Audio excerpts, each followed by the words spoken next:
Hello everyone, চলে এসেছি আইকিয়াতে আসার কারণ আমার হাজব্যান্ডের জন্য কিছু জিনিস শপিং করব।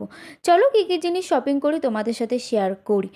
এদিকে চলে এসেছি পিসি টেবিল দেখতে। অলরেডি কলকাতা থেকে ওর পিসি চলে এসেছে, কিন্তু সেট আপের জন্য বড় স্পেসের টেবিল লাগবে। চলো কী কী টেবিল আছে তোমাদের সাথে শেয়ার করি। এখানে প্রত্যেকটা টেবিলই দারুণ ছিল, কিন্তু একটাই প্রবলেম, ওর 4টে মনিটর সেট আপ করবে।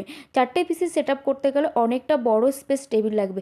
সেখানে দাঁড়িয়ে এখানে যেই টেবিল আমরা দেখছিলাম প্রত্যেকটা সিঙ্গেল পিসির জন্য বেস্ট, কিন্তু আমার তো দরকার অনেকটা বড় স্পেস টেবিল।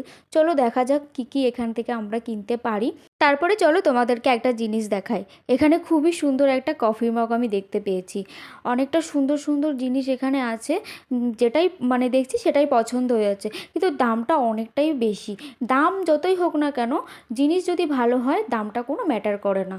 আর ওপরে যা যা দেখছিলাম সব টপের মধ্যে কিছু গাছ, আর নিচে একটা ব্যাগ দেখছিলাম, মানে এখানে যাই দেখছি সেটাই আমার পছন্দ হয়ে যাচ্ছে। তারপরে চলো, আমার বর কি ডিসাইড করলো কোন কালারের টেবিল নেবে। ও বলছিল হয় ব্ল্যাক নয় হোয়াইট, যে কোনো একটার মধ্যে ডিসাইড করবে, কিন্তু কারটা না অনেকটা ভালো ছিল না। দেখা যাক, তোমাদের সাথে পরে পার্ট 2-তে দেখাবো আমরা কী